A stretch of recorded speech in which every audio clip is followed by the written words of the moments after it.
available. Let me remind you of that. And actually Zoom just this week when we were playing around with it, changed their closed captioning. So it's much better than it used to be. Very, very accurate this time. You guys can see that. Okay. All right. So my name is Mindy Gumpert. I'm the president of the Virginia Council for Learning Disabilities. Actually, Richard, do you want to go to the next screen? And I would like to welcome you all today to our webinar. Thank you. Let's see, it looks like we have 79 participants. Thank you for spending your Friday afternoon with us. We know it's been a long week and we really appreciate that you are taking the time out of your crazy lives to spend some time with us and to learn about culturally responsive teaching. The link for the presentation will be available to you. The PowerPoint is available. It's on the presentation. It's here as well. I don't normally do all the logistics. I'm trying to remember. Chat, if you have anything that you'd like to say, chat. I may interrupt the presenters and ask the question, or they may, or we may save the questions until the end of all the presentations. So we'll have 3 presentations tonight, and they're going to be spectacular. I'm really excited about the presentations. Richard, can you get to the next slide? Thanks. So as I said, I'm the president of the Virginia Council for Learning Disabilities. Dr. Lisa Morin is behind the scenes. She never wants to be seen on camera, but she's the president-elect. And she is our tech genius. That was a little giggle. And Brenda Jean Tyler is also on our VCLD board. Hey, Brenda. So VCLD is collaborating with the Virginia Council for Exceptional Children on a series of these 4 webinars. And we are thrilled to be collaborating with Virginia CEC. We've had a lot of fun, and it's just a great partnership that we've developed. So thank you to Virginia CEC. Could you switch the slide, Richard? Not this one. Yeah. Yes, that one. Thank you. So tonight the presenters will be from the Virginia Council for Exceptional Children Diversity Committee. And this is a newly formed committee. We have a lot of fun on it. We actually have also read the book Culturally Responsive Teaching and the Brain in our book club. So a lot of our information for the presentations came from that book tonight. So I just want to share the Virginia CEC Diversity Committee mission that we recently developed with you.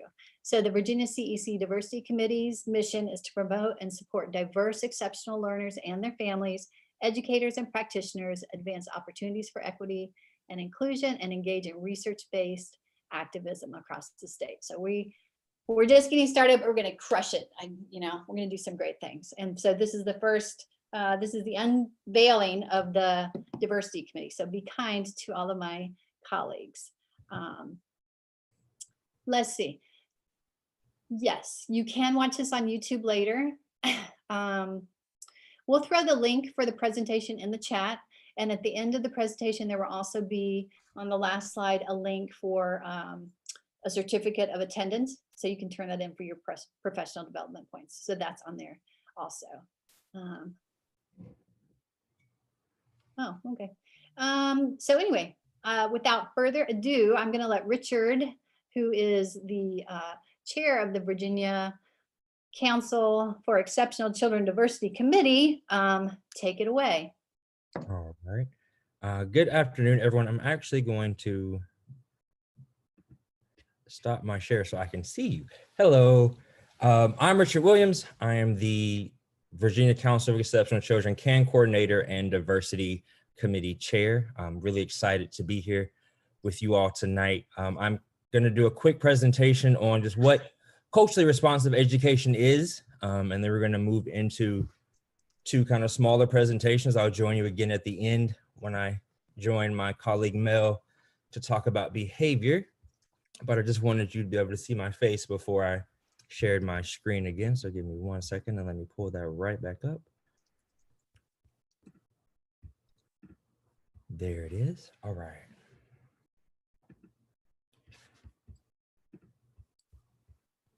So culturally responsive education or teaching, it comes by various names. It was really kind of started in 1995 by Dr. Gloria Ladson Billings in her article called Toward a Theory of Culturally Relevant Pedagogy. In that article, she proposed three main goals when really trying to teach specifically to students of African-American descent, but it really works across cultures. And that is to teaching to produce academic success, teaching to develop positive ethnic and cultural identities, and also teaching students to think critically of current events in society. So we want them to be able to, demonstrate academic progress, develop a positive self-image, and then also think critically about what's going on in the world. Following Dr. Billings, Geneva Gay came in and actually really kind of set the groundwork on some very specific teaching strategies. And she defined and used the term culturally responsive teaching, and she defined it as using the cultural knowledge, prior experiences, frames of reference, and performance styles of ethnically diverse students to make learning encounters more relevant and effective for them.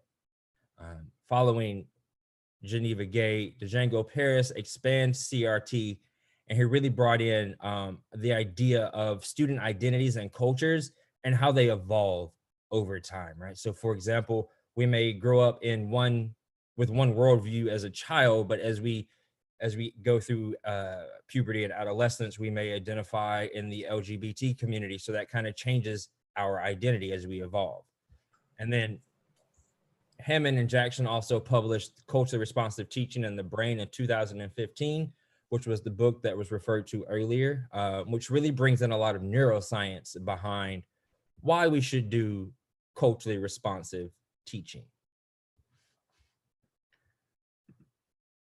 So what is culture? When we talk about culture, culture is really how the brain processes the world. People often think of culture as just style of dress or food, maybe spirituality and things like that, but it really impacts how the brain processes how it interacts with the world, how it perceives knowledge, what's right, what's wrong, so on and so forth. And there are several layers of culture. So we kind of start at the surface layer, which are those things I mentioned earlier, kind of the more observable and concrete elements, your food, your style of dress, style of architecture, that kind of thing. And then we get into a shallow level of culture, which is kind of the unspoken rules of a culture. And then if we get deep into culture, we start talking about worldview, ethics, spirituality, views on health, and what's most important. Some cultures promote a more plant-based diet versus a omnivore diet,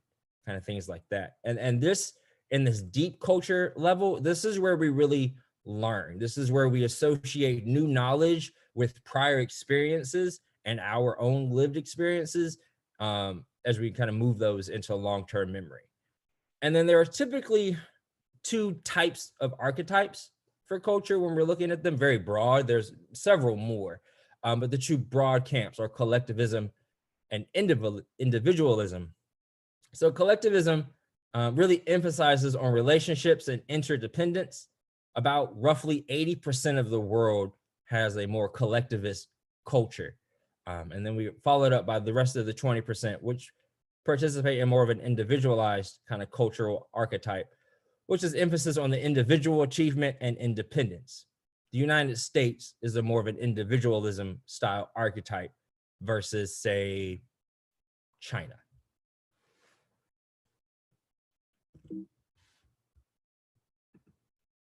And then, so, what does culturally responsive teaching have to do with the brain? Why is this something that, really, how does this impact the brain?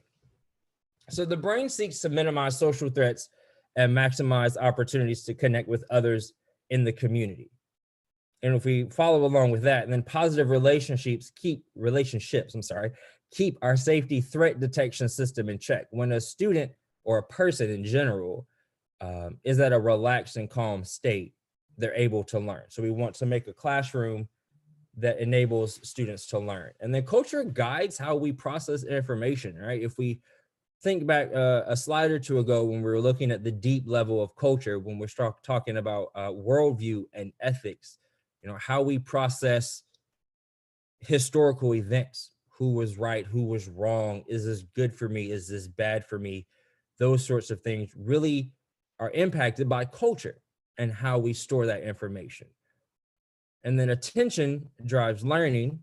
All and new information, needs to be coupled with existing funds of knowledge in order to be learned. So we've got to relate it to something. If we're learning something completely unrelatable, it's going to be very difficult to near impossible to really master. One of the first things you do when you learn a new language is you learn their alphabet. We're familiar with the concept of an alphabet, so it helps us to kind of gain that new knowledge of a whole new alphabet. And then the brain actually grows, physically grows through challenge and stretch, expanding its ability to be more complex, to do more complex thinking and learning. So when we engage our students with a diverse curriculum, right, and we present them with views that are different from theirs, it really makes their brain physically grow as they kind of chew on these new ways of looking at the same problem. Or the same issue or same topic. So it literally grows our students' minds. So what does CRT kind of look like in school? Well, in instruction, right, all cultures are represented in the curriculum. Students should, experience ideas presented from various perspectives. So give me some examples of that. That would be diverse readings in English, studying Black, Indigenous, people of color biopic, scientists, creatives, or historians, maybe reading primary documents from both sides of a historical event, right? So we could take it in the hyper-political world we're in today, and if we're looking at the election of George Bush and Al Gore, we could look at both of their debates. We could read transcripts from their debates, right? So there's two different cultures, the Democratic culture and the Republican culture or mindset. So we really want to provide students with both sides or as many sides as possible to really allow them to expand their knowledge base. And then when we're looking at behavior, we're looking at behavior that is respecting of practices of all cultures and doesn't promote the ideals of one culture over another. So for example, a very popular behavioral support program was positive behavior interventions and supports. Recently, some research has shown that this also may actually contribute to the school to prison pipeline because traditional PBIS was formed with behavioral expectations of the dominant culture. So there's been new research and growing research on culturally responsive PBIS, which takes some of those hard and fast definitions of what it means to be a good student and puts it in a more culturally responsive lens. Some students are more physical. They may like to hold hands with their friend, not necessarily their significant other, but a friend, or they may hug. And that's just the way the culture works. Whereas sometimes our dominant culture frowns on that, or they may like to talk in the hall at a respectable level where other cultures may not. So really kind of defining what good behavior looks like that includes all cultures. And then what does the physical environment look like? So cultures are represented and celebrated throughout the building through decoration, maybe special rooms or areas. So you may have a special place for prayer. If you have students that practice Islam and they need to pray, you would physically have a space for them to do that. That shows them that, the school is built to include them. Other examples could be posters of diverse icons, promoting positive behavior or academic achievement. It could be really celebrating all the various themed months that we have in school, Latino History Month, African American History Month. October is also LGBT plus History Month. So really kind of showing all those different faces of the different cultures in the school really helps support a more culturally responsive environment. Trying to get my slide to move on. So I've kind of given you the ideas, the history behind it, some of the research, but really, why do we participate in culturally responsive education or teaching or practices, or whichever label you really want to put on it? And I think that comes down to the role of education and how we define what we're doing as educators. You know, we're here to not only teach reading, math, arithmetic, science, history, those sorts of things, but we're really trying to help students learn who they are and become independent thinkers and not dependent on everyone. So we want to really respect and honor them and affirm them in their learning. We want to engage in culturally responsive teaching to tap down that flight or fight mechanism in students when they live in a society that may hate them, or all they see on social media are police brutalizing them, or xenophobic messages painted on buildings and things like that. School should be a safe place for students to come and learn. And in order for that to happen, it has to be in a culturally responsive way. So I kind of wanted to give the opportunity to some of our diversity committee members to kind of maybe chime in on, you know, some examples that you've seen on how culturally responsive teaching has impacted some of your students. Actually, Richard, I think it would open it up to all the participants. That would be great too. You I'm can not shout sure it how. out, write it in the Yes, chat. we can shout it out, or we can put it in the chat. Well, this is Ron Marsh from Roanoke. I'm a student at Mary Baldwin. I hope you can hear me okay. Yes. I think this is a great topic. I'm in a urban middle school here where it's very diverse. And I think that this is a great topic right now, even though we are virtual in teaching students, but the environment, you spoke of environment. It's very important that we have the right kind of environment as that student, whether it's ELL or what ethnic group is from. When they entered my classroom, that it be comfortable for them. The environment should be inclusive, like pictures of their country, their culture, different cultures besides just one. Mm-hmm.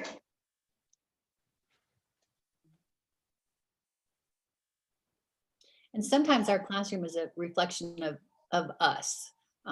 You know, it's not necessarily thinking about our other students. I taught for 18 years. I was a co-teacher for 9 years. And thinking about this presentation today, I was going in my mind, you know, through all of my classrooms, and they were beautiful. They were great classrooms, but, you know, the decorations were all over, you know, they were brilliant, but they were not culturally responsive environments in terms of the way the classroom looked and the way it was set up.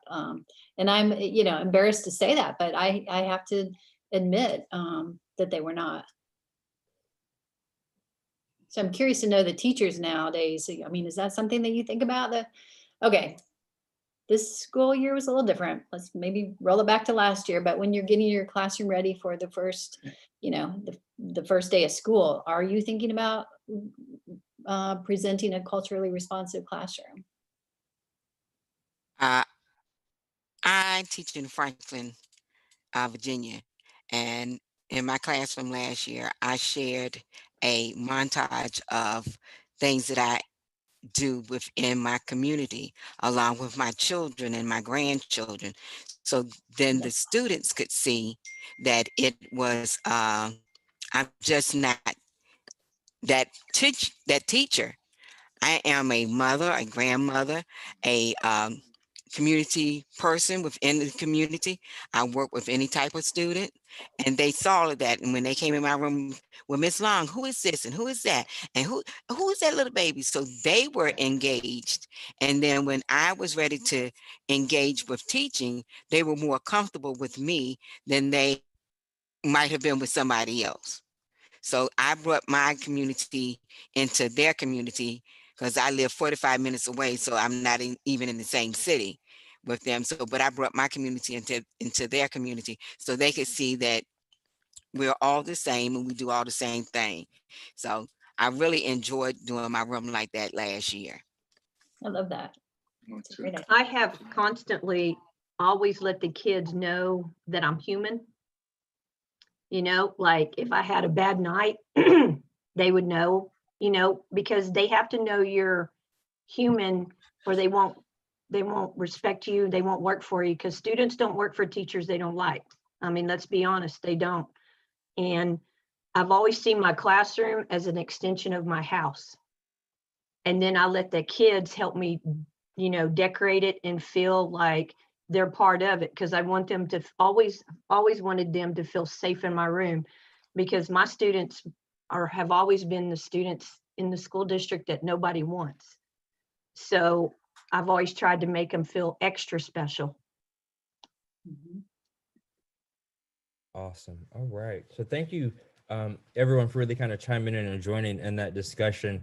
I think sometimes as teachers or professors, we get stuck in the research, but I wanted to honor the lived experiences of how, you know, being culturally responsive really impacts our students. So I do have a couple references that you can see when you look at the PowerPoint on your own. So we are actually going to transition to one of our first kind of second mini presentation. This one will be brought to you by Nevine, Youssef, and Dr. Amber Peacock. You all can take it away. All right. I'm Amber Peacock, and I teach at Randolph-Macon College, and it is my privilege to be with you here today. I'm going to interview Nevine Youssef. Nevine has taught special ed for 15 years, and over the years, she's worked in both inclusive and even some self-contained classrooms with students with all diverse disabilities, autism, emotional and behavior disorders, LD, OHI, IED, and multiple disabilities. She's done it all. She's currently working on her doctorate and teaches special education in Northern Virginia. And she's been an advocate of inclusive, culturally responsive teaching for many, many years. And I've thoroughly enjoyed getting to visit with her and hear some of her stories. And so that's what we want to do today. Nevine, thank you so much for letting me interview you. Tell us a little bit about how you came to be a special education teacher. Thank you, Amber, for the nice introduction. My background, so my undergrad, I'm a French interpreter. So when I moved to the US, I wanted to be a French teacher, and I was working on that. And then I started work as a substitute teacher. And I'm gonna tell you, sadly, in Egypt, we don't have special education classes. That is, you know, so when I came and I had the opportunity to work as a long-term sub with kids with special needs, I fall in love with it. And then I started to work as a teacher assistant, and I was offered to sign into a program, which is, they call it the Atlas program 15 years ago. And it's like 6 credit hours and you get a conditional license as a special ed teacher. And while I was working on that, I also learned that I have to be highly qualified. So I had to go and take classes to be highly qualified.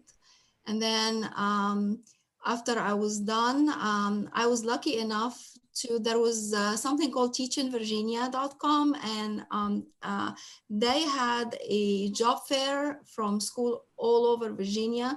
So I went to Richmond to go to that job fair, and I was offered a job on the spot.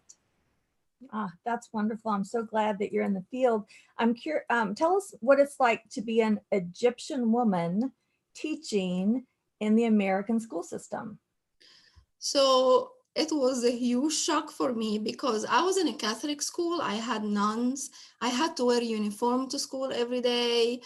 If you wear something against the rules, like for example, God forbid you have a red something in your hair or blue shoes and it's supposed to be black, you are in trouble. And with the nuns, they will take it and you never see it again. And they will tell you it's going to the poor people. Like, there is no chance your parents cannot go and get it back.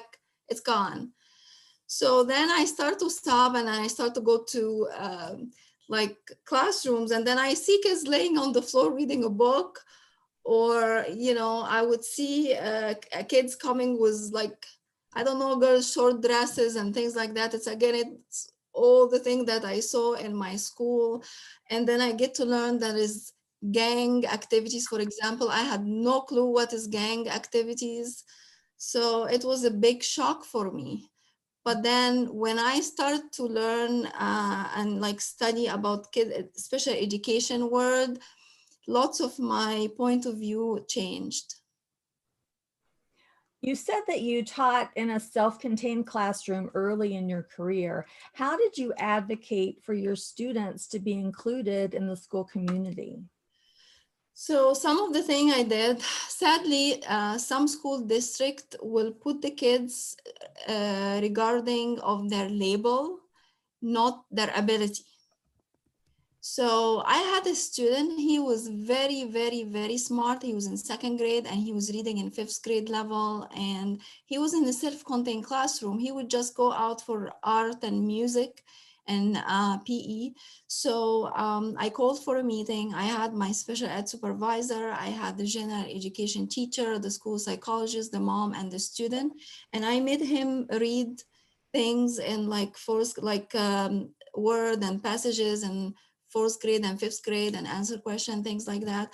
And then I was able to convince the committee, and he went to inclusion.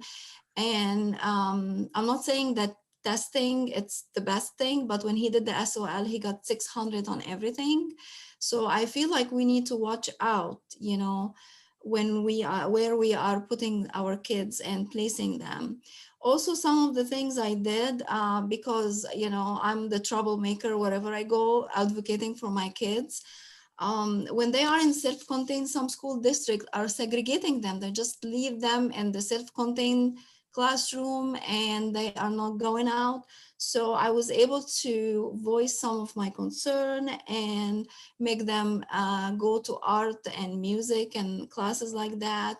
I had to advocate for them to go to field trips because like there was an occasion where my administrator told me, no, I don't want you to send the paper home. The student is not welcome to go to this field trip, which was very sad because I think it was supposed to be the parent who make that call. And also other things, one of the things that I did was, it was very exciting for me to start a business. Lots of school districts now are doing the CBI, the community-based instruction, and we go and we have to complete the I'm determined form, helping our kids do that. So I started a business for my student, which is basket for all occasion, which make them like during lunchtime for the other kids, like all grade levels, they go to sell the baskets, which make them entertain with the kids and interact and get money and things like that. Thank you. It's good to hear the work you're doing to include those students from a self-contained classroom. When you started working in a collaborative, what we would say a more inclusive setting, did you still have to advocate for those students to be included? And if so, how? Sadly, yes. Because I'm not saying all general ed teachers are not nice or anything. I had the opportunity to work with nice ones who were willing to work with me, and I would help them. I would teach. If they have kids in the classroom, they need help, I would pull them in my small group. But also, sadly, I had an occasion where my student had some behavior. All he wanted was acknowledgement from his general ed teacher, and he would not want my help. Like, he would raise his hand and I would say, what do you need? He said, no, I need the help from the teacher. She doesn't like me. And he took it in a bad way. So I had to meet with her and I had to explain to her, all he wants from you is acknowledgement. I saw him, I'm gonna help him. And of course, what I heard, I have like 20 kids in my room, I don't have the time. So, you know, what I made was cards, like, I need to see the teacher, I need to see Miss Youssef, I need a break, things like that. And I told her, you don't have to go right away. Just when he show you the card, I need help from my teacher, just give him a thumbs up. And it worked for her to just give him the thumbs up, calm him down. Very good. Tell me how you've worked to create inclusive, culturally responsive relationships with the families of your students.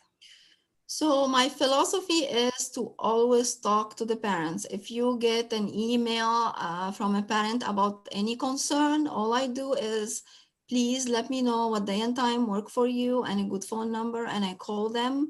And now with learning distance, I do lots of Google Meet and things like that, because when you talk to them, you build a relation. My big thing is to build relation and trust with the parents. When they trust me, you know, everything will go smoothly. So I talk to them a lot.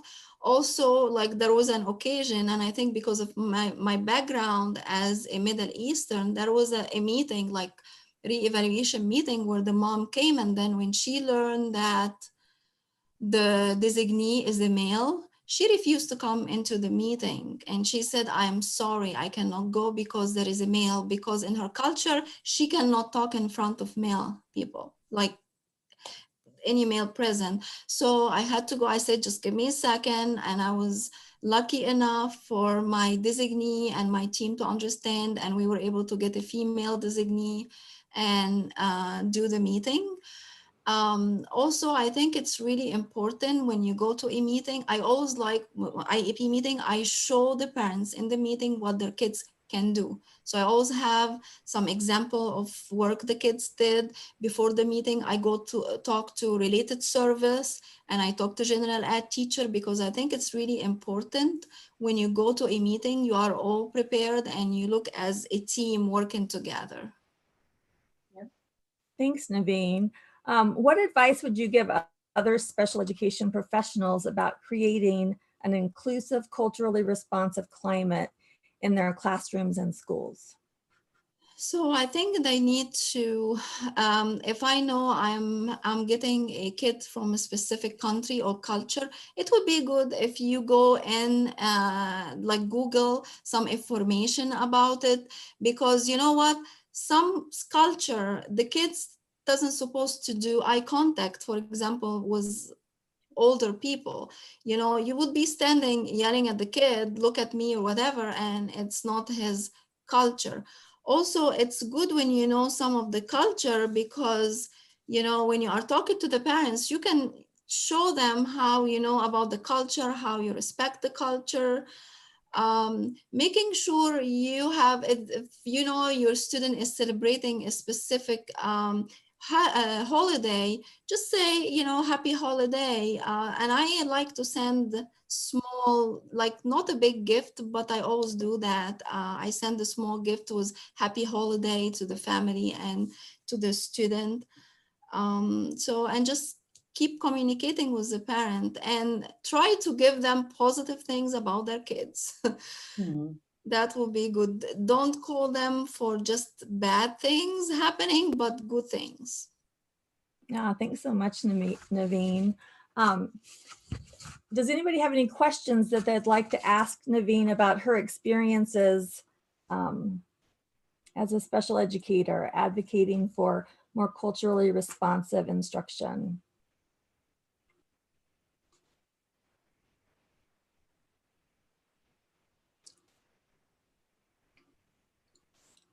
What do you think the best thing that you've ever done for a student, a culturally or linguistically diverse student is? Like what's the most brilliant thing you've done to help your students?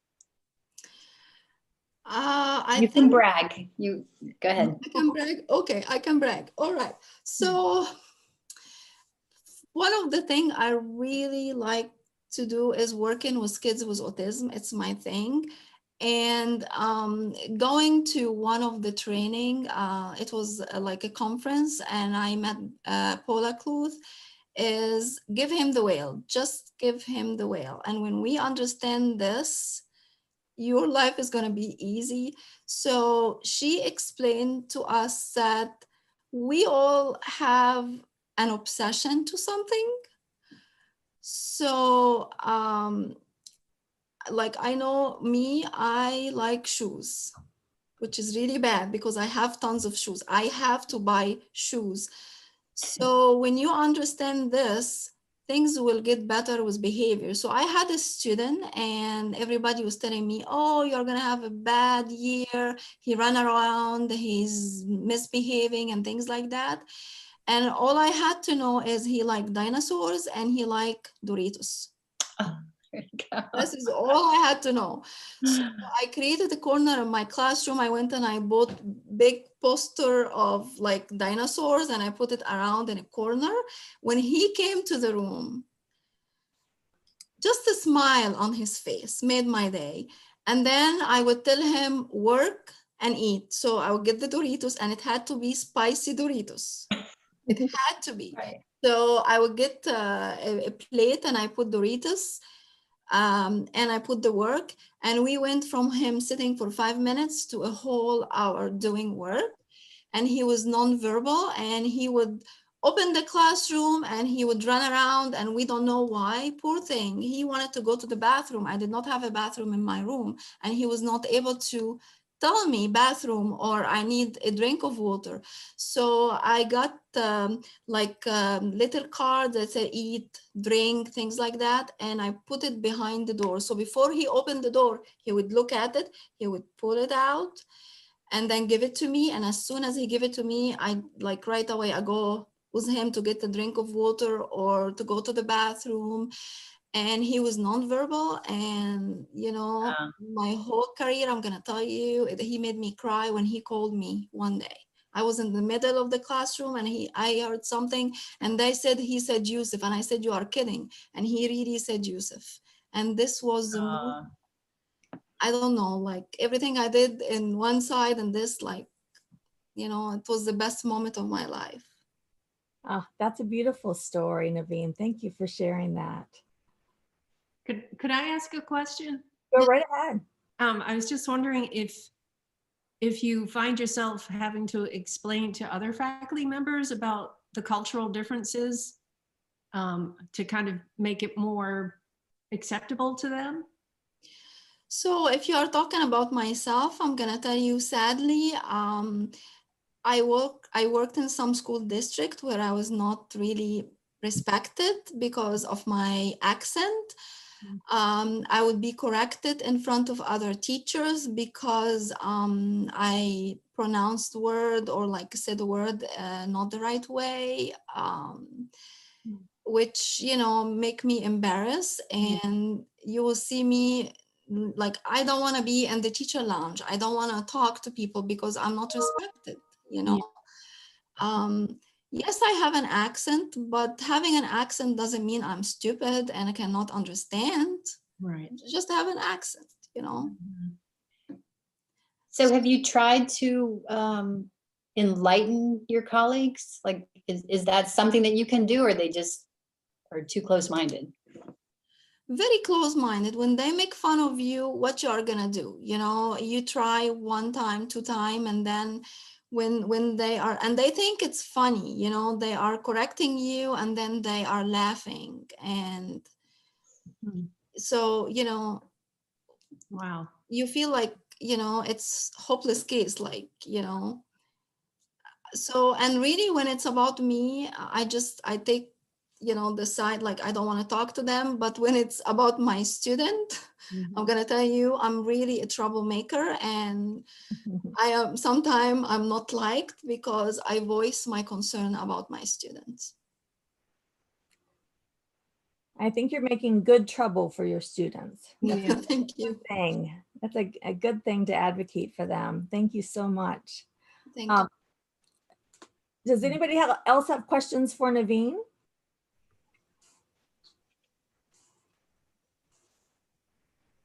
All right, well, if that's the case, then we can pass this on to Mel and Richard. You can start with your section. Actually, we have a few minutes. I'm trying to keep up with the chat, and there's so much good stuff. Okay, I haven't been watching the chat. Oh my gosh, there's great stuff. So anybody that just posted in the chat, would you like to just share? You don't have to put your camera on if you don't want to. But if we do, I think you should, but I'm just saying. Anyway, would you like to share your story with the group? Because there's some amazing stuff in the chat. I'm not going to put you on the spot, but if anybody wants to share now, would be a great time because we have a few minutes. I didn't even get finished reading it all. Hello. Yes, I just want to because I teach preschool autism classroom in Fairfax County Public Schools. And so I had the opportunity in the past, before we had the COVID, to go into the families' homes.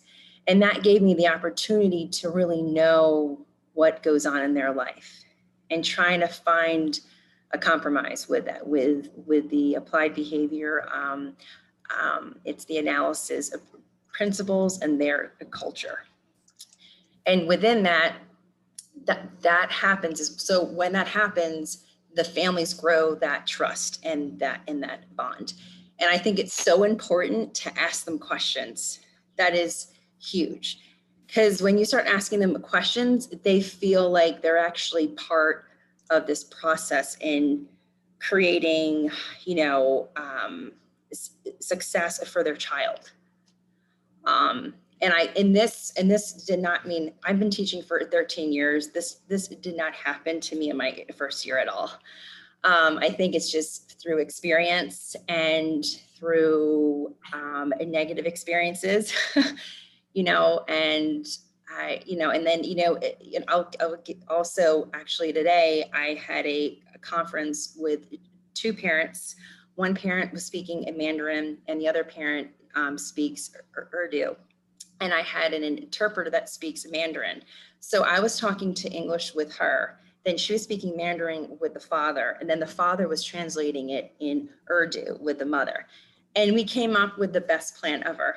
And everyone, it was such a beautiful thing. I mean, I've never had a conversation with 3 languages going on at the same time. And we created a plan for their a child. And the mother's eyes, she just started crying. She goes, "Thank you so much for understanding me." And I'm like, no, like I'm here to help you and I want to help your child. So I've never had that experience. And it's so funny because I had this experience today and now we're, discussing this topic. And I think it's just, I know what I'm doing is a lot of work up that front. It is a lot of work, but it will pay off. It will get easier. And I think a lot of teachers get discouraged in taking that extra step. But you know what? If you take the extra step now, it's going to make things so much easier down the road. So that's it. That was Great awesome. example of culturally responsive interactions with families. Thanks for sharing that. I wanted to shout out Kristen and her story about being identified in as gifted in kindergarten, but struggling with an undiagnosed emotional disability. I think that brings up a really good point that sometimes when we think of special education, we only think of the disabilities and categories like that, but we forget gifted education and how, for lack of better words, lackluster the diversity is on the gifted side of the spectrum. There are very few identified students of various cultures, and then even within that curriculum, the cultures aren't necessarily represented. And then we have instances like Kristen's where you're twice exceptional, and so that culturally responsive piece really helps build that relationship that we've been talking about for the past few minutes. As we navigate how to provide an education for a twice exceptional and culturally diverse student. And we have to take all of those things into account because we have to know how both of those exceptionalities, impact the student and the family and their view of exceptionalities. And some cultures may be a little more resistant to either end of the spectrum or both ends of the spectrum. So I think that was a really good point. And thank you for sharing, Kristen. I can talk more about it if you want. Sure. I didn't want to put you on the spot, so I was just going to call you out for it. I did. I put her on the spot. Sorry. Okay. Just a little bit. Also, if you hear any jingling in the background, that's my service dog wandering around. Yes, it's you. So, my parents always knew that I was gifted. It was kind of quite obvious. I was that weird kid in the toddlers class who was greeting parents at the door, speaking in paragraphs. So it was kind of undeniable to the special educators that I was gifted and they were going to have to put me in the gifted program at some point. But the principal of my elementary school was kind of oppositional to twice exceptional students. So he decided that since I couldn't control my behavior, which was not my fault, he said that I didn't belong in the gifted program. So he was going to have me purposefully excluded, even though when we took the COGAT in 2nd grade, I got the highest score in the school. as told by my search teacher. So she had a huge problem with them excluding me from the gifted education program.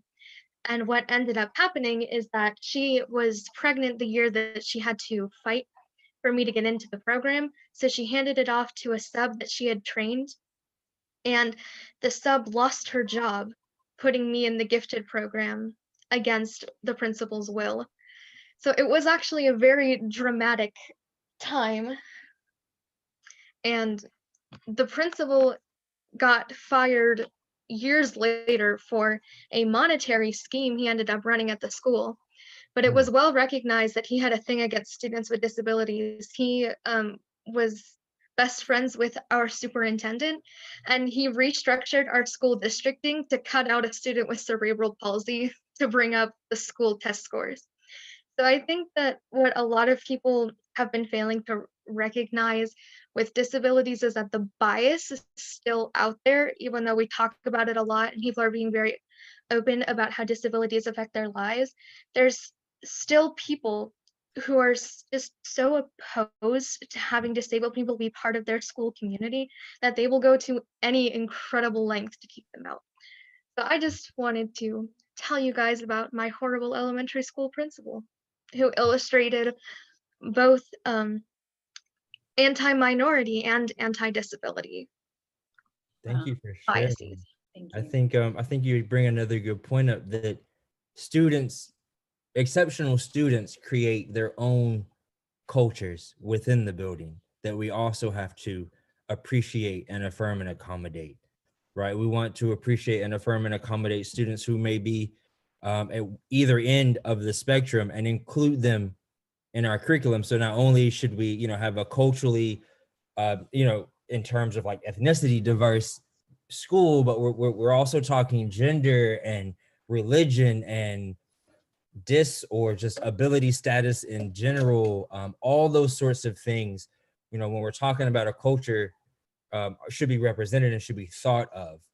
Because from my career in self-contained and public day level ED settings, my kids have a completely different culture than some of the other students, and really kind of getting them to accept and affirm their own culture and then exposing others to that was really kind of therapeutic for them as they develop their own selves. Great. So Kristen, you're a rock star. I hope you're looking at all of the accolades in the chat for sharing your story. Thank you so much.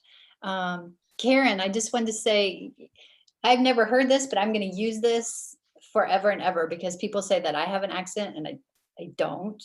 I'm from Indiana, but I don't have an accent. But she said, if somebody makes fun of your accent, remind them that you have an accent means that you have mastered at least one other language. I mean, I love that. So yeah, so we all could speak 2 languages. And by the way, I speak 3 languages. Of course you can. I do speak French, English, and Arabic. I was in French school my whole life. Wow. Shout out to Brandy, another Indiana girl. Okay, I'm gonna stop talking. Richard, you take it away. Okay, so we're gonna kind of transition from relationships to more a focus on like behavior and how we would support students in a culturally responsive behavioral way. So I'm going to zoom through a couple slides, and these kind of support the interview that we just listened to. And then we've got, there we go, behavioral strategies for a culturally responsive classroom. And for this, I get the pleasure of co-presenting with Mel Wilcox. So we're gonna go through and just let Mel kind of introduce herself. Well, I mean, we all have our education, but I think the most important thing that I would say I've taught in self-contained ED classrooms, been out back of the school system in a portable, been shoved around from room to room because they didn't want these kids. And I've taught in a juvenile detention center. I've done numerous FBAs and BIPs. And this diversity to me is dear to my heart because I think we do not appreciate, especially our SPED students, the diversity they bring to us. And they're seen sometimes as, outcasts.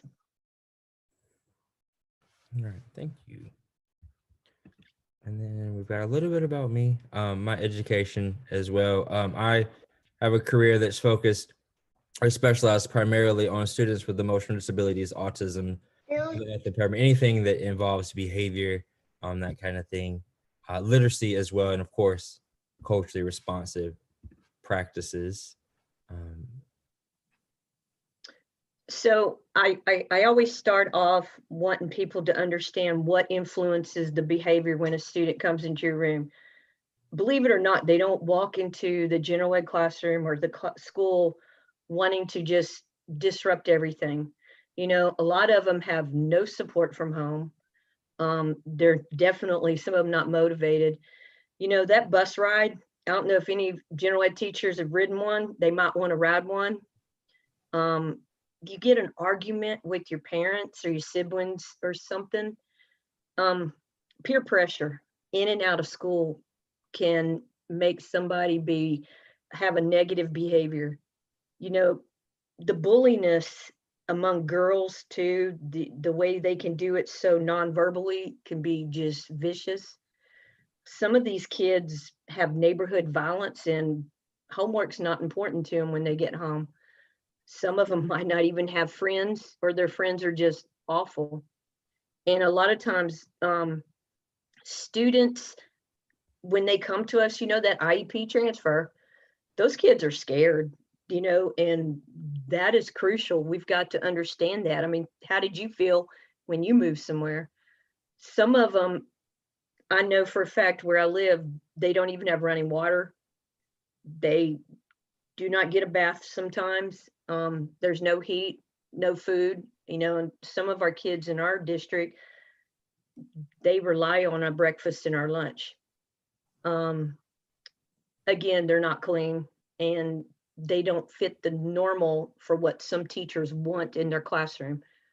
Some of them are depressed, they're anxious, they're angry, they're sad. They've been rejected by their family because they're seen as, quote, stupid or not normal. Here's a big one for me, is they're misunderstood and criticized by teachers. I get so irritated when somebody will bring a student to me to run through eligibility and I've never even heard of the student, but they want to say, well, they just don't fit in. It's not even their accent, they just don't fit in. And when I go look at the student, I can see numerous of one of these that the teacher didn't even try to address. Thank you. You're welcome, Richard. Oh, you would say about the video? Oh, yes. So there is a really good video called Children See, Children Do. It's linked in for time purposes. We want, and technology, I don't want to crash my computer trying to switch screens and stuff, but do check out that video if you get a chance. So I want to kind of talk about what culture has to do with things when we're talking about behavior. So being a culture responsive practitioner really demands a lot of inside work, right? You have to develop within yourself the right mindset. You have to put self-care as a priority, especially in 2020. Self-care is a non-negotiable. You know, that could be yoga or walking or reading or an age-appropriate beverage after work, before bed as you're watching, you know, the latest Netflix episode. Really engaging in self-reflection, how we've been doing all night, you know, looking at how we maybe had really awesomely decorated classrooms, but were they necessarily inclusive, and going, you know, they were great looking, but maybe they excluded. So next time I can, or this time I will, or the experience with the trilingual meeting, you know, really reflecting on that and how that made everyone in that meeting feel, and how that's going to impact and propel that student, you know, just because now that the parents feel, you know, affirmed and accepted and cared for, that's going to trickle down to the student. You know, the student is going to feel even more affirmed and empowered and work even harder because they know they have the support not only of their teacher, but their parents are right there with them. So really engage in self-reflection on both the positive and the negative, and checking our own implicit biases. I think, yeah, along with implicit biases, I would also offer, your privilege. Everyone has a certain amount of privilege in a certain situation. We may not have all the privileges across all situations, but there are certain privileges that we all share that someone doesn't have. So really kind of checking those and our biases, and really practicing social emotional awareness of ourselves. How are we responding to various cultures as we see them throughout the day? Because our children and our students really mirror what we do. If they see us avoid a certain person, they may start making assumptions and things like that. And then we want to really hold an inquiry stance regarding the impact of our interactions with students. How are we making our students feel? I think we've kind of driven home the point tonight that relationship is critical. And without a positive and healthy relationship between student and teacher, teacher and family, everyone involved, education and learning just isn't really going to happen.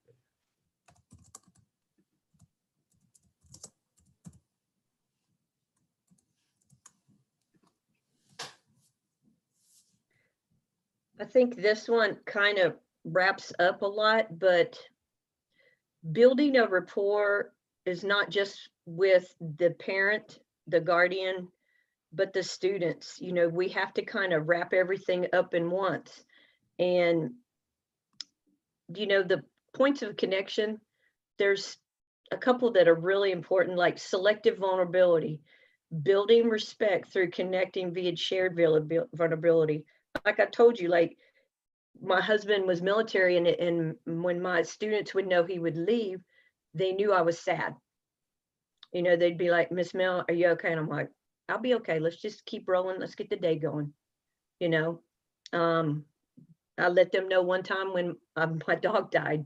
I know it sounds sad, but I could not hold back my tears. And a couple of my boys that never even had a dog didn't understand, but I shared it with them.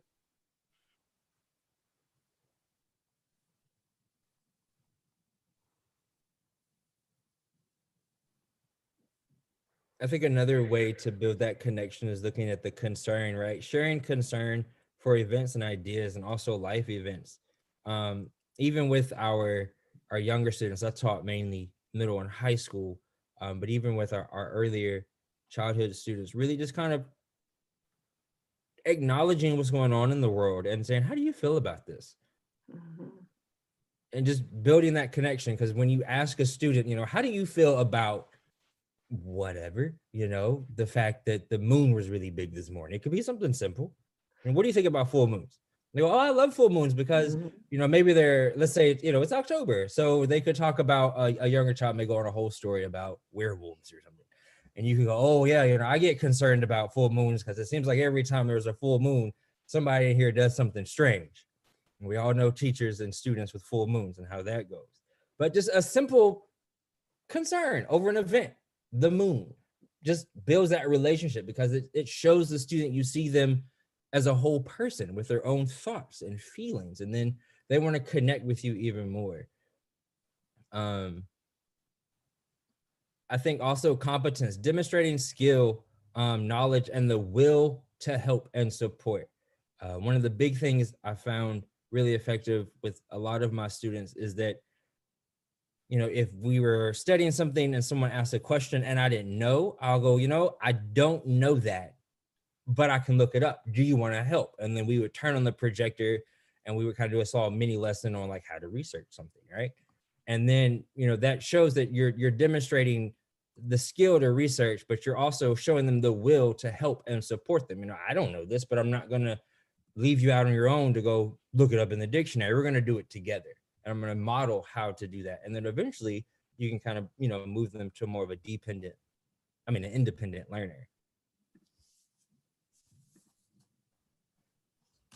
And then another one of the strategies that Hammond presented in her book, Culturally Responsive Teaching and the Brain, really talked about learning partnerships. And I think these work very well, especially with students with challenging behaviors. It's almost like not quite a behavior contract, but almost to that level. And it's just like an agreement. You know, this is what I want to learn. This is what I need to be emotionally supported. And then you agreeing to provide those. You know, a lot of times in the beginning of the year, we'll do those worksheets about what are 3 things you want to, you know, what 3 goals you want to accomplish this year, or for those of us who teach students with challenging behaviors or maybe have some emotional dysregulation, we have questions about, you know, what do you do when you're angry or you're sad, or what do you need? We're really taking that worksheet or that conversation, if we do it that way, and building a pact, you know, affirm that I see that these are your goals. I'm going to help you reach those. And this is how I'm going to help you reach those. Or I know you struggle with, you know, frustration. When you get frustrated, sometimes you throw your book. So when I can help you, you know, by giving you cue cards, if you can agree to use the cue card. So it's, you know, it's just an agreement on how we're going to help and support one another.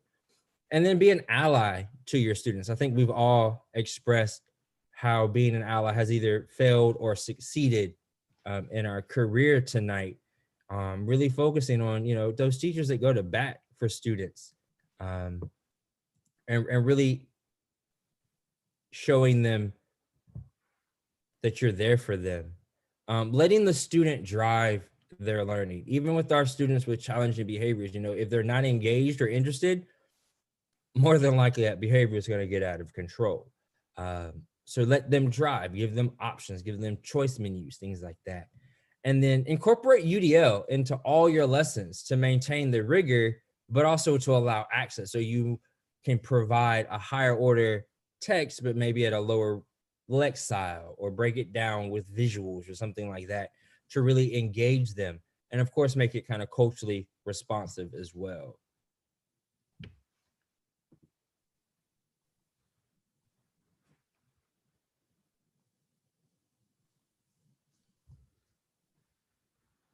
And then kind of building, what does that physical environment look like? I kind of hinted to it earlier, you know, and we've seen or heard of other examples of this tonight. Putting pictures of yourself and your family in your classroom. I happen to be mixed race. My mom is white and my dad is black. So when I have pictures of my family on my desk, they often ask, you know, hey, Mr. Williams, I thought you were just the black curly haired guy. I'm like, no, I'm half white too. They're like, oh. And then there'll be a whole conversation. You know, what's it like growing up,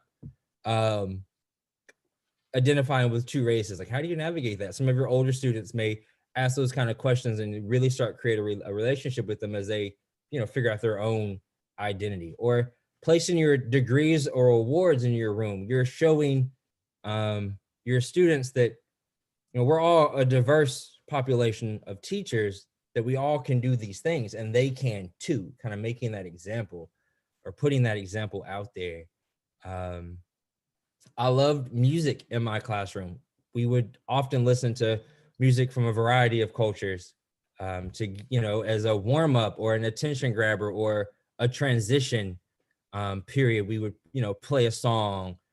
Some schools I've been in have played music during class transitions. You know, it's kind of like a gentle cue to get to class on time. And you can use music from around the world to really expose students to all, you know, all the different types of music that are out there. One of the really cool ways to build relationships with your parents is to do an artwork loan. Maybe they can loan you something to put in the classroom that symbolizes, you know, their culture or their practices. It could be, you know, for a themed month or just throughout the year, just kind of rotate different, you know, family heirlooms or whatnots through the classroom to really expose. And that gives the student the opportunity to teach others about themselves. And students often learn best learning from other students. So it really helps build that camaraderie and reinforce the humanity that we're going for.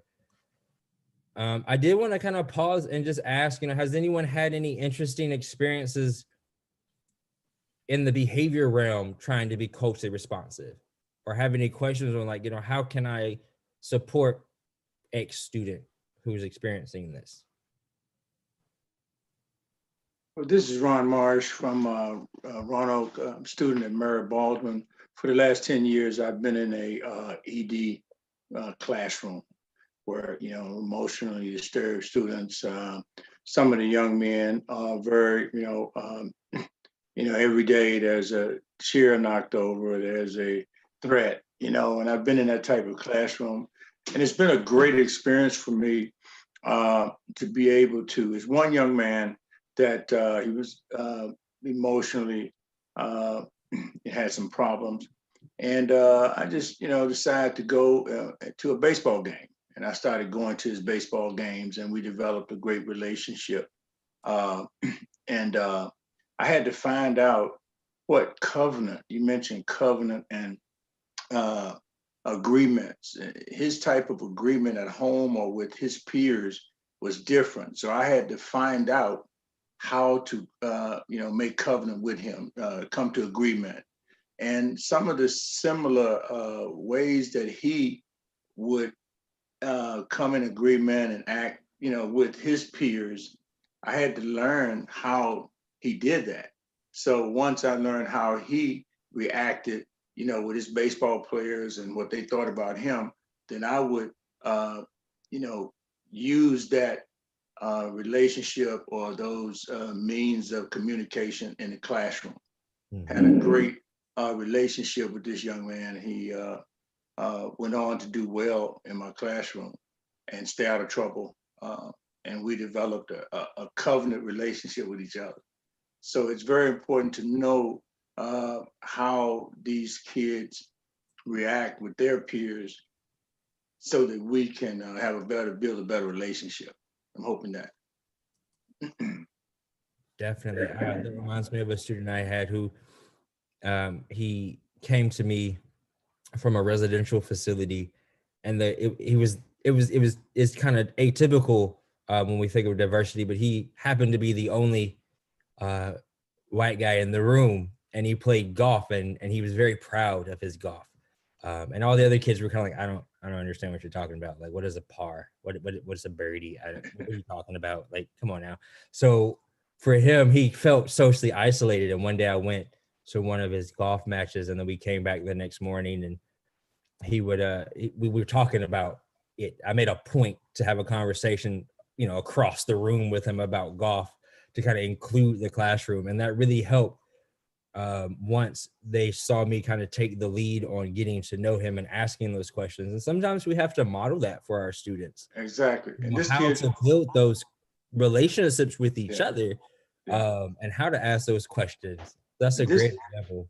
Yeah, this kid was white. And when my wife and I showed up at his baseball game, we probably was the only African Americans there, right? Mm-hmm. So, it was a shock to them to see me come.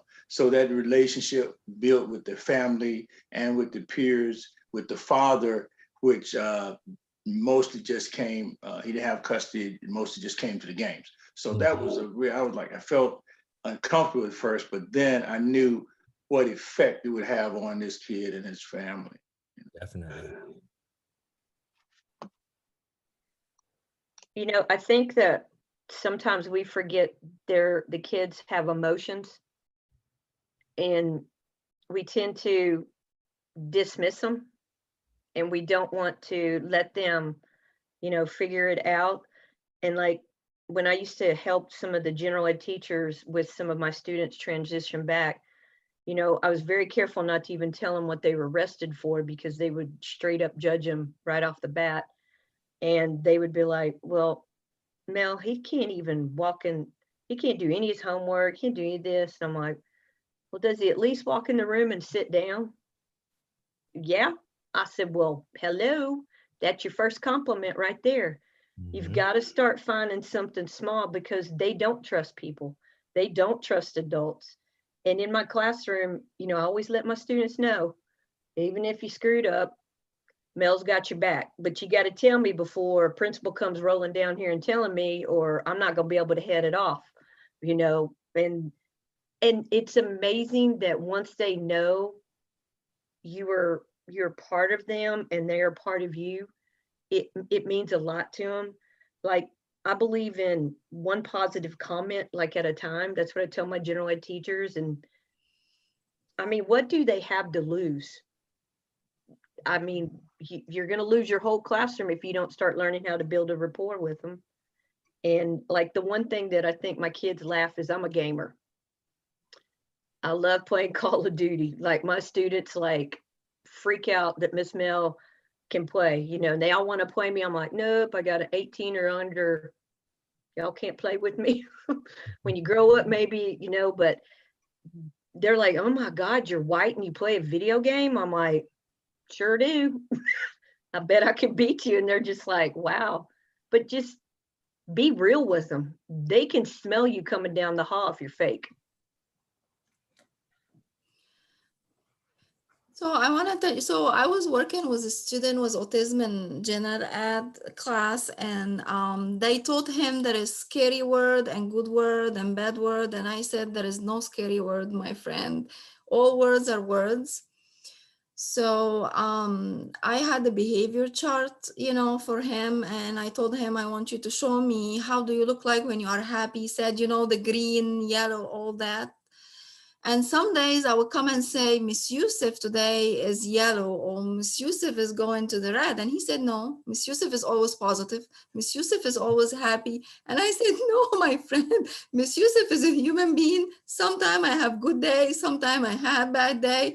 And he said, no, I don't believe you. You are always smiling. I said, no, I'm a human being. And so I had to share every day with him, like how I am on the chart. You know, I am green, I am yellow because I'm a human being.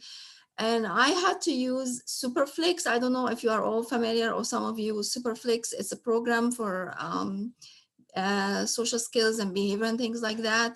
So they have like Mean Jane, and they have like different books with different like character. So and I would explain to him and the other student in my group the characters, who they are and what they do. And he told me I am Mean Jane, and Mean Jane had the control of my brain.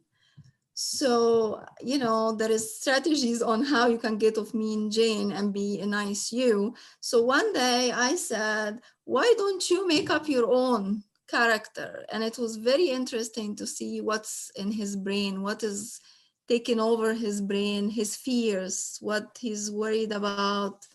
It was very helpful. So. Nevine, can you share the story about when you were sick, when you were not feeling well? You told us in the diversity meeting, and how you changed the schedule and how your students reacted. Oh, so, you know, distance learning is very funny right now because I'm working with kids with autism, and, you know, changing routine threw them off. So I think it was like last week or the week before, I was not feeling well, and I did the morning meeting and I forgot to put the months of the year song. And then one of my students was crying, and I was like, what's going on? Why you are crying? And then her helper said, Miss Yousef, you forgot to put the days of the week song. And I'm so sorry.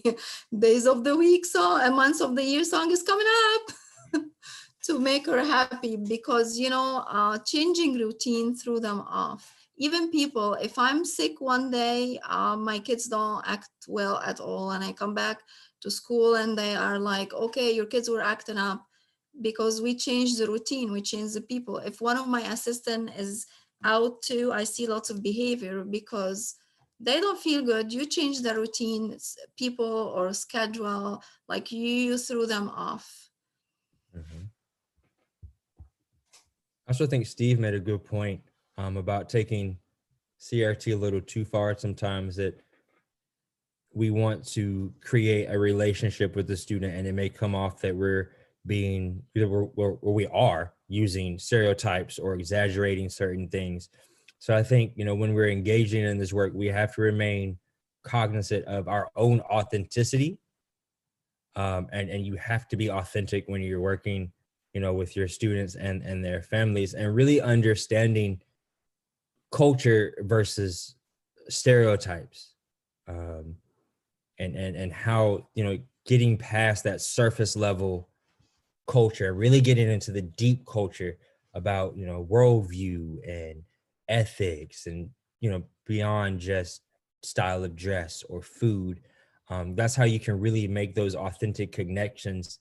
And sometimes, if you don't have a lived experience to really share with a certain culture, that, you just may not, you may not be sure that it works, you could always just ask, in a very non-confrontational way, about the culture. I heard, is this true? Could you explain, or how does this work? And a lot of times people don't have a problem, if it's a genuine question about how things operate.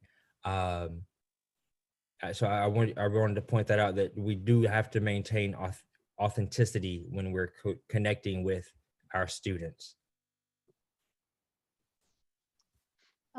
Richard or Mel, there's a question here in the chat. It kind of goes well with your slide and what you're discussing.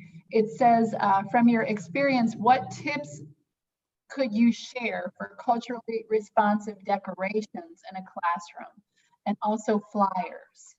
Sure. So for my classroom, I taught my last few years teaching, was in a high school public day level, self-contained program within the public day, because we had some stuff to work on. But I had students who identified on the LGBT plus spectrum, and I had a diverse ethnic group, diverse, there students who identified as both female and male, and all kinds of things. So when I kind of got my caseload at the beginning of the year, I printed little flags. So I had like a little 2-inch LGBT flag. I had a trans flag. I had a Black Lives Matter flag. I had all these different flags, and I just put them on my little window of my mobile classroom.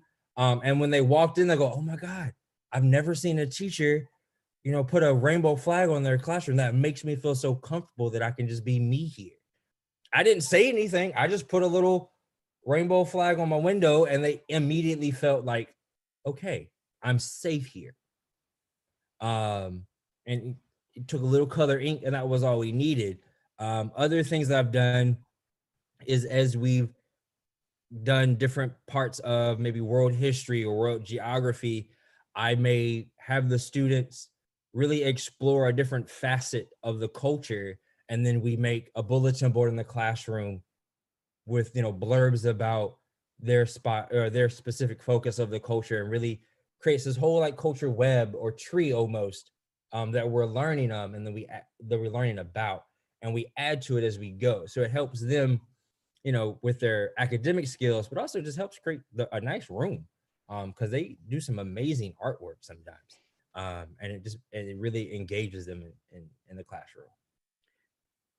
One thing I did when I worked in Virginia Beach, I had out in one of the portables, I had, I think, at one time 12 ED students. 10 were Black boys and 2 were white boys. And it broke my heart, and that the curriculum doesn't show positive male role models that have created stuff. Because Richard and I've talked about this, that, put up pictures. We researched and we put up pictures of guys that have invented stuff of color, and they would look and they're like, huh. I'm like, shocking, because I always tried to find stuff, and I hope I don't cry, but it just broke my heart, because these boys literally thought there was no positive, there was nothing that their culture had done to create to help this country go along. And I'm like, well, let me show you. Mm-hmm. And I just think that needs to be more in our curriculum, So that's what I would do. I would do it based on my students. I always had plants in my room. I know it sounds cheesy, but I always made my classroom feel like a day camp, not like they're in residential camp, but like they're outdoors, and just, you have to treat them like they're your own. You can't be hateful to them because they walk in mad, because when my son Isaiah walks in mad, I don't sit there and jump on his butt. Well, okay, maybe one time I have, but you know what I mean? You have to treat them like you're your own kids. And I do that. And it's amazing, the more you just connect with them, the more they'll do for you, you know? And then you got to bribe them when they go back into the general ed room. You're like, listen, you can do it. I got faith in you. Mhm.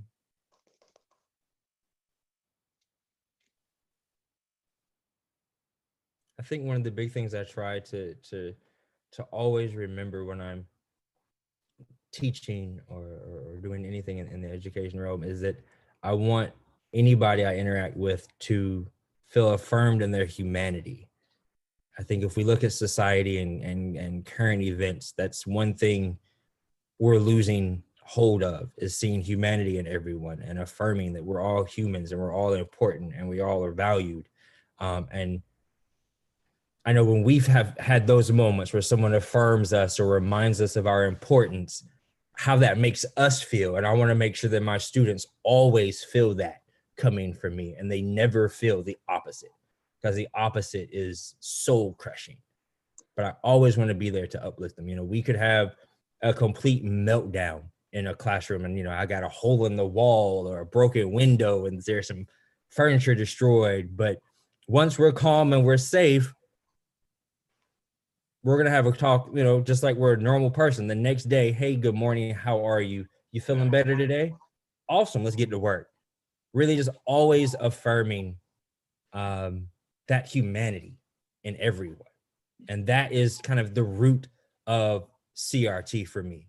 You know, just acknowledging that there are so many different types of individuals, humans in the world, and that they're all important and they all should be celebrated and seen throughout history, because we've all, of all the various cultures, have contributed to the advancement of the human race. So really just being an exemplar and a model for that. Are there any other questions or comments? I know we're getting close to 6, so we've got some time.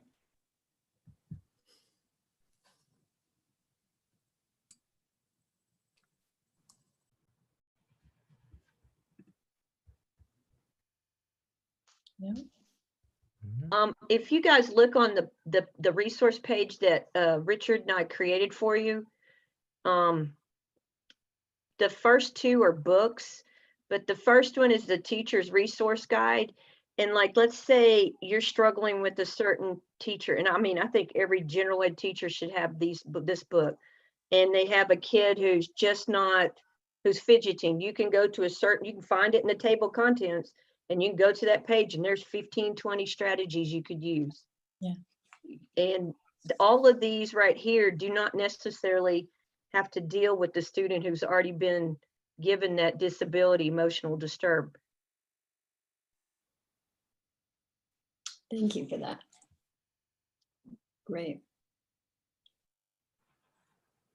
Thank you, Mel and Richard. Geez, I'm getting weepy over here. You guys you brought it home. You did a great job. You know what I love about it is, especially you, Mel, you speak from the heart. Yeah. You know, you're not sugarcoating, you're just telling it like it is in your world. And we appreciate that. We appreciate your honesty and you sharing your story. And thank you, everyone. This is our 3rd webinar. This has been the best chat we've had yet. I mean, you guys have so many great comments and ideas and thoughts, and really, I love it. Thank you so much. Yeah, definitely best participants. Yeah. Richard, can you go to the next slide? Yeah. Are you finished? I'm sorry. Yes. Oh, there we go.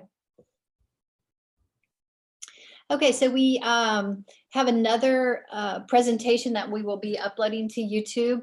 Lysander Cook and I will both be presenting on culturally relevant teaching and positive and instructive feedback. So we'll have another 20-minute session that we will include with the YouTube video and with the PowerPoint presentation links also. And if you're wondering how to get to the YouTube video, you can go to the vcld.org website, and there's a there is a page of links to our webinar. So the video link will be there. Yep. And I'm pretty sure if you follow Virginia CEC on Twitter, we will be posting a link to that as well. Yeah, check out the Virginia CEC's YouTube channel at Virginia CEC. It'll be on there also. Do you want to put that in the chat, Mike? Yep, I can do that. Okay. And Richard, can you go to the next slide, please? Well, next. Okay. So our next event will be co-teaching, and we have Clara Houth. I saw Clara come into the room. I don't know if she's still here, but anyway, she is an author, and she will be presenting some information about co-teaching. And then we also will have a panelist of groups of or pairs of co-teachers. So we're going to have the theory with Clara and, you know, all the information behind co-teaching, and then we'll have the practical part with the actual co-teachers who are going to share their stories, talk about virtual co-teaching. You know, this is not just for special educators, it's for general educators. And even if you're not a co-teacher or you have never wanted to, you don't know when you're going to be voluntold to be a co-teacher. Okay, research supports that. So come on out, come back and see us, and you know, tell everybody you know. So there's a registration link there, and then the certificate of completion that you will take to your HR people, certificate of completion. And I think that may be the last. And Mindy, yeah. I just wanted to put a plug in. I wanted to thank Old Dominion University for letting us use their Zoom software and their registration software, and also specifically Kristen White, because she has helped us on all of our webinars with any questions we've asked about how best to run them. And we have a lot of questions, so she's wonderful. She's so patient. So there's information about our next webinar. Claire is a co-author of the Survivor Guide for New Special Education Teachers. Great book. So she's going to just be telling it like it is. And then again, we'll have some classroom teachers talking about their experiences. And I think there's one more slide, just contact information. Oh, Virginia CEC is much better at Twitter than VCLD is. We kind of do Facebook because we're older. I don't know. Anyway, you can contact us there. And then some more contact numbers at the end. So thank you, everybody, really, on spending your Friday afternoon.